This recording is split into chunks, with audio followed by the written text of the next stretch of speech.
الحمد للہ الذی ذی العزت والعلا والصلاة والسلام علی سید الانبیاء شمس الضحیٰ بدر الدجا نور الہدی منبع الجود والعطاء اما بعد اعوذ باللہ من الشیطان الرجیم بسم اللہ الرحمن الرحیم واللہ یحب المطہرین صدق اللہ العظیم ان اللہ وملائکتہ یصلون علی النبی یا ایہا الذین آمنوا صلوا علیہ وسلموا تسلیما الصلاۃ والسلام علیک یا سیدی یا رسول اللہ وعلی آلک واصحابک یا سیدی یا حبیب اللہ الصلاۃ والسلام علیک یا سیدی یا نبی اللہ وعلی آلک واصحابک یا سیدی یا رحمۃ للعالمین۔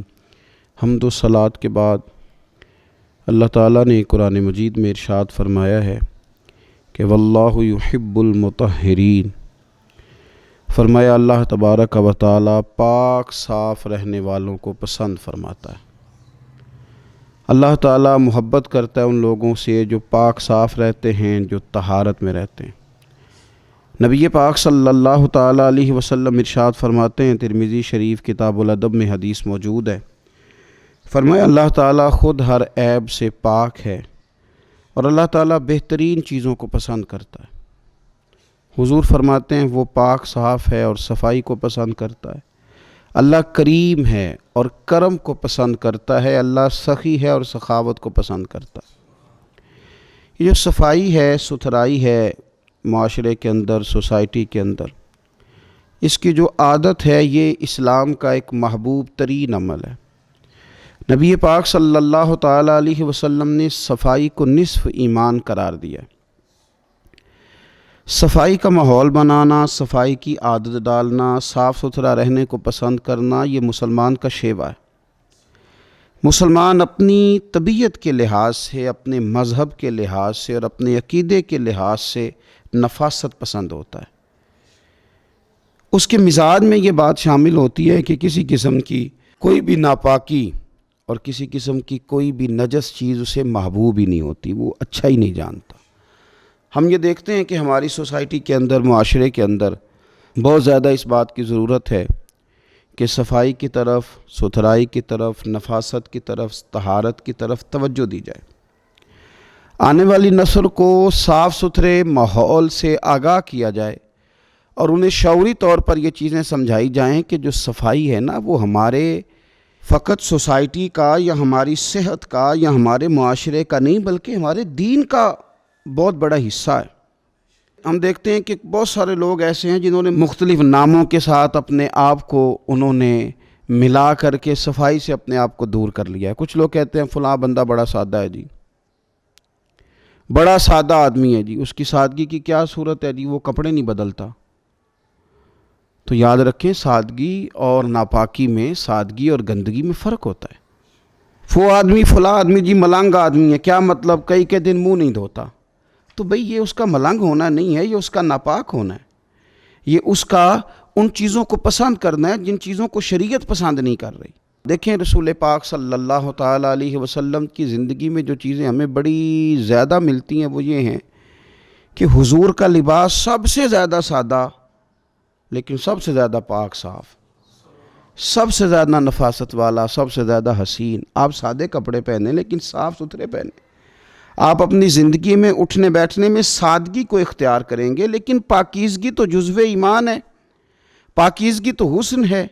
ہم اپنی آنے والی نسل کو، آنے والے لوگوں کو یہ بات سمجھانا چاہتے ہیں کہ ایک تو پاکیزگی کے ساتھ زندگی مینج ہو جاتی ہے، مرتب ہو جاتی ہے، آپ ایک ترتیب کے ساتھ وقت گزارنے لگتے ہیں۔ آپ دفتر سے واپس آتے ہیں تو اگر آپ نے کپڑے اتار کر کے پھینک دیے، جوتے اتار کر کے پھینک دیے، تو وہ عادت بچوں کے اندر تبدیل ہو جاتی ہے۔ وہ بھی اسکول سے لوٹ کر کے آتے ہیں تو بیگ کو سمیٹ کر نہیں رکھتے، اسکول کے یونیفارم کو کسی مناسب جگہ پہ نہیں رکھتے۔ وہ پھر کیا کرتے ہیں کہ وہ بھی ہر چیز کو اسی طرح پھینکنے کے عادی ہو جاتے، نفاست پسند نہیں رہتے۔ صفائی ستھرائی، نفاست پسندی، یہ دین ہے۔ میرے رسول کریم صلی اللہ تعالیٰ علیہ وآلہ وسلم نے صفائی پر خاص توجہ دی۔ آپ دیکھیے حضور صلی اللہ علیہ وسلم کو اللہ تبارک و تعالیٰ نے جو وجود دیا تھا اس میں سے خوشبو آتی تھی۔ حضور کا جسم نور پر مکھی نہیں بیٹھتی تھی۔ نبی پاک علیہ السلام تو جب دنیا میں تشریف لائے تو رب کریم نے اس وقت ہی محبوب کو سجا سنوار کے بھیجا تھا۔ سارا حسن، ساری تمانیت، سارا کچھ اللہ تعالیٰ نے اپنے محبوب علیہ السلام کو عطا کیا، لیکن دنیا میں ہماری تربیت کے لیے اللہ کے محبوب صلی اللہ تعالیٰ علیہ وسلم ہمیشہ پاک صاف رہنے کو پسند کرتے، تلقین کرتے حضور صفائی کی۔ کھانے سے پہلے ہاتھ دھوتے حضور، کھانے کے بعد ہاتھوں کو دھوتے نبی پاک صلی اللہ علیہ وسلم۔ ہر نماز کے لیے تازہ وضو کرتے، ہر وضو میں حضور مسواک کو استعمال کرتے۔ حضور صلی اللہ تعالیٰ علیہ وسلم کے جسم سے مستقل خوشبو آتی تھی، پھر بھی حضور خوشبو کو پسند کرتے۔ نبی پاک علیہ الصلاۃ والسلام کنگھا کرتے، رسول پاک صلی اللہ علیہ وسلم سر پر تیل لگاتے۔ نبی پاک صلی اللہ تعالیٰ علیہ وآلہ وسلم نے تو اس وقت بھی، اس وقت حضور کے وصال ظاہری کا وقت تھا، اس وقت بھی حضور نے مسواک کو پسند فرمایا۔ نبی پاک صلی اللہ تعالیٰ علیہ وآلہ وسلم کی طبیعت پر محسوس ہوتا تھا کہ کسی شخص کی جو کپڑوں پر تھوڑا میل کچیل ہے یا اس کی طبیعت پر کوئی ایسی چیز ہے تو حضور اس کو ناپسند کرتے۔ اگر کسی کا لباس حضور میلا دیکھتے نا، کبھی لباس میلا دیکھتے تو مسند امام احمد بن حنبل میں موجود ہے، حضور فرماتے کیا اس کے پاس کوئی ایسی چیز نہیں تھی جس سے یہ اپنے کپڑوں کو دھو لیتا؟ کیا ایسا نہیں تھا یہ اپنے آپ کو صاف کر لیتا؟ تو نفاست پسند ہونا، طہارت کو پسند کرنا، صاف ستھرا لباس زیب تن کرنا، اچھے طریقوں کے ساتھ اپنے وقت کو گزارنا اور صفائی کو محبوب رکھنا، یعنی شوق پیدا کرنا۔ ہمارے بہت سارے لوگ ایسے ہیں کہ وہ صفائی قانون سمجھ کے تو کسی وقت کر لیتے ہیں لیکن اپنی طبیعت کا حصہ نہیں بناتے، اپنے مزاج میں صفائی کو شامل نہیں کرتے۔ یعنی قانون اگر ہے نا کہ صفائی کرنی ہے، قانون کسی جگہ کا ہے، کسی جگہ کسی آفس میں کسی دفتر میں وہ چلے گئے ہیں تو وہاں یہ ماحول ہے کہ یہاں کوئی چیز نہیں پھینکنی، آپ نے ڈسٹ بین پڑی ہے اس میں پھینکنی، تو وہاں کے قانون کو فالو کر لیں گے اور وہاں وہ حرکت نہیں کریں گے۔ کسی ملک میں چلے گئے جس کا قانون یہ ہے کہ آپ کو ریپر زمین پہ نہیں پھینکنا، آپ کو جگہ جگہ پہ تھوکنا نہیں ہے، تو وہ اس قانون کو تو وقتی طور پہ فالو کر لیتے ہیں لیکن اس صفائی کو اپنے مزاج کا حصہ نہیں بناتے۔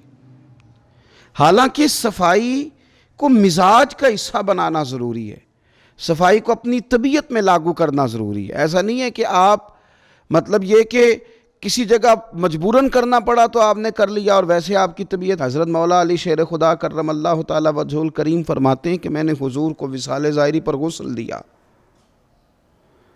اور مولا کائنات شیر خدا کرم اللہ تعالیٰ وجہہ الکریم نے جب حضور کو غسل مبارک دے کے نا وصال کے بعد دیکھا تو وہ نفاست حضور کے چہرے پہ، وہ صفائی حضور کے پیکر نور پر، وہ خوبصورتی کہ کہیں کسی چیز کا شائبہ تک نہیں۔ تو حضرت مولا علی شیر خدا قربان جائیں، ابن ماجہ کے لفظ ہیں، حضرت علی شیر خدا رضی اللہ تعالیٰ نے وہ کیفیت دیکھ کے کہنے لگے میرے ماں باپ آپ پہ قربان ہو جائیں، میرے ماں باپ یا رسول اللہ آپ پر قربان ہو جائیں، فدا کا ابی و امی یا رسول اللہ۔ آپ تو اپنی حیات ظاہرہ میں بھی بڑے پاک صاف تھے اور حضور تشریف لے جا رہے ہو تو پھر بھی بڑے پاک صاف ہی دکھائی دے رہے، پھر بھی طہارتیں آپ پر قربان ہو رہی ہیں، حضور پھر بھی پاکیزگیاں قربان ہو رہی ہیں، اس وقت بھی آپ اتنے زیادہ نفاست پسند دکھائی دے رہے۔ تو اپنی طبیعت کا حصہ بنائیں، صفائی کو مزاج کا حصہ بنائیں۔ آپ کو گھینا ہے، آپ مطلب کسی ناپاکی کو کبھی قریب نہ آنے دیں۔ صفائی ستھرائی، اپنے ماحول کے اندر حسن، اپنے ماحول کے اندر وقار، اس چیز کو اپنی طبیعت کے اندر لاگو کریں۔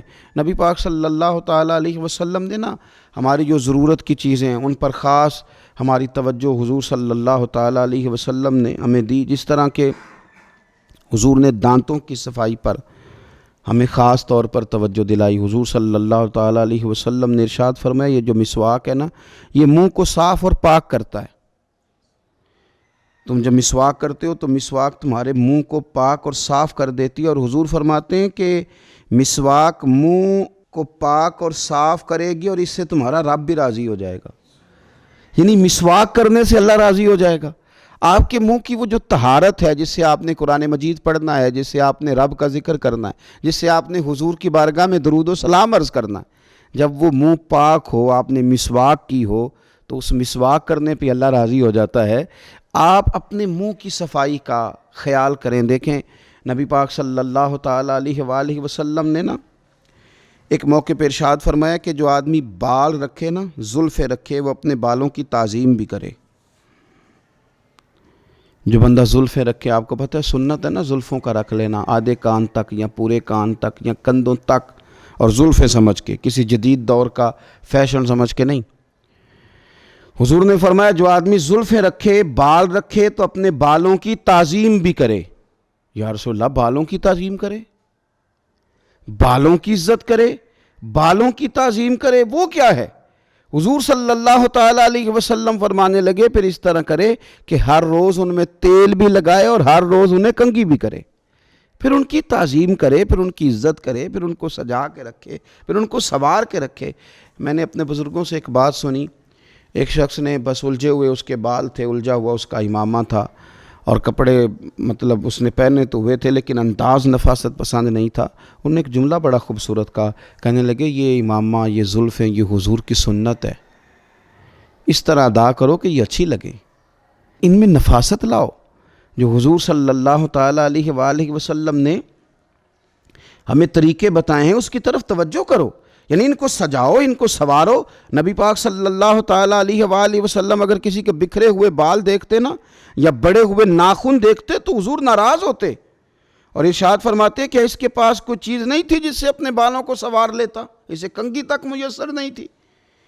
اپنے منہ کی صفائی رکھنا، کپڑوں کو صاف رکھنا، اپنے بالوں کو کنگھی کر کے رکھنا، تیل کے ساتھ رکھنا، اور پھر ماحول کی صفائی رکھنا، اپنے ارد گرد کے ماحول کی صفائی رکھنا۔ جہاں آپ سوئے تھے اس بستر کو اگر صبح سمیٹ دیا جائے، آپ جس صحن میں آرام کرتے ہیں اس کی اگر صفائی کا اہتمام کیا جائے، باورچی خانے کا اہتمام کیا جائے، اگر روزمرہ کی جگہ جہاں آپ کا قیام ہے اس کے صفائی کا اہتمام کیا جائے، تو نبی پاک صلی اللہ علیہ وسلم نے حکم دیا تھا، فرمایا اپنے گھر کو، اپنے صحن کو، اپنی گلیوں کو صاف رکھا کرو، اس ماحول کو آپ صاف رکھیں گے۔ دیکھیں حضور فرماتے ہیں اللہ نے میرے قدم کی برکت سے ساری زمین کو مسجد بنا دیا ہے، یعنی جو فی نفس ہی پاکیزگی ہے نا وہ تو زمین کو حاصل ہے، آپ جہاں بھی نماز پڑھیں گے نماز ادا ہو جائے گی، لیکن اب اس کے اوپر جو ریپر پھینکیں وہ ہم نے پھینکیں۔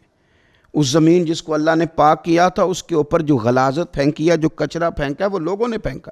اور میں دیکھتا ہوں لوگوں کو گھن نہیں آتی، گاڑی کے باہر ریپر پھینکتے ہیں۔ بہت سارے لوگ ہیں گلیوں کے ایک کونے میں وہ کوڑا دان بنا دیتے ہیں، تھوڑا سا سفر کر کے وہ آگے نہیں بڑھنا چاہتے۔ بہت ساری چیزیں ایسی ہیں جو ہماری وجہ سے گڑبڑ ہو گئی ہیں۔ نفاست پسندی کا ماحول اگر بنا لیا جائے اور اپنے ماحول کے اندر صفائی کو لاگو کیا جائے تو آپ محسوس کریں گے کہ آہستہ آہستہ معاشرے کے اندر یہ چیزیں بڑھتی چلی جا رہی۔ تو اپنا گھر، اپنا جسم، اپنے کپڑے، ان چیزوں کو صاف کرنے کے ساتھ ساتھ وہ جگہیں جہاں ہم نے عبادت کرنی ہے، وہ جگہ جہاں ہم نے نماز پڑھنی ہے، وہ جگہ جہاں ہم نے اللہ تعالیٰ کی بارگاہ میں حاضری دینی۔ حضرت عائشہ صدیقہ رضی اللہ تعالیٰ عنہ ارشاد فرماتی ہیں کہ رسول اللہ صلی اللہ تعالیٰ علیہ وسلم نے نا ہمیں مسجدیں بنانے کا حکم بھی دیا اور مسجدوں کو پاک رکھنے کا حکم بھی دیا۔ حضور نے مسجد بنانے کا حکم بھی دیا اور مسجد کو پاک رکھنے کا حکم بھی دیا، یعنی آپ کی عبادت گاہ صاف ستھری ہو، صاف ستھری ہو۔ میں کئی دفعہ لوگوں سے یہ گزارش کرتا ہوں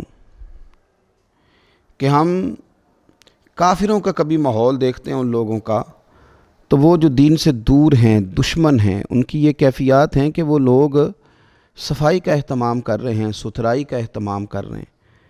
تو آپ کے تو ہمارے تو مزاج میں اور ہماری تو طبیعت کے اندر صفائی شامل تھی، ہمیں تو خاص کر کے اس کا اہتمام کرنا چاہیے۔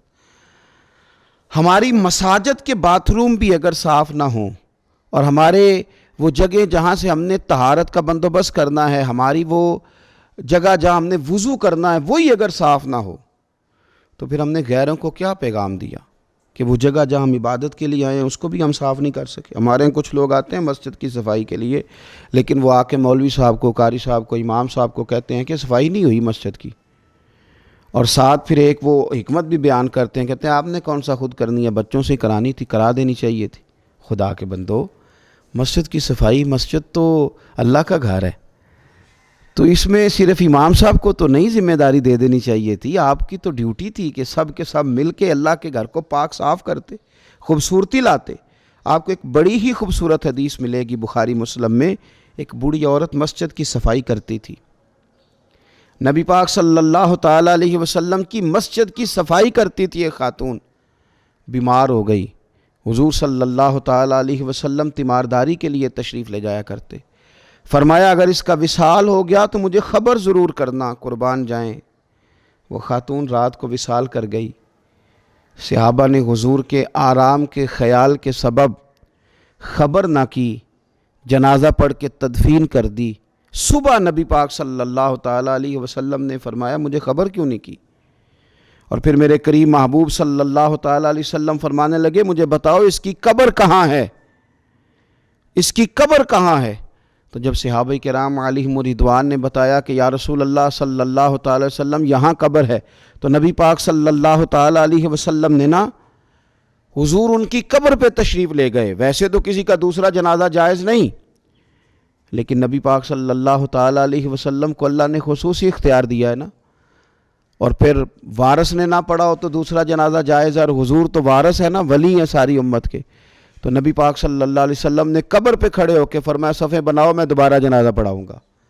ایک تو اس کی قبر پہ جانا اس کے لیے کتنا بڑا اعزاز ہے، اور پھر حضور نے دوبارہ جنازہ پڑھایا، کیوں؟ اس لیے کہ یہ خاتون مسجد کی صفائی کرتی تھی۔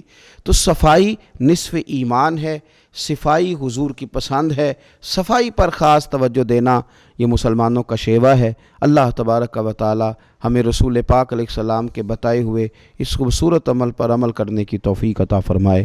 آخر دعوایا ان الحمدللہ رب العالمین۔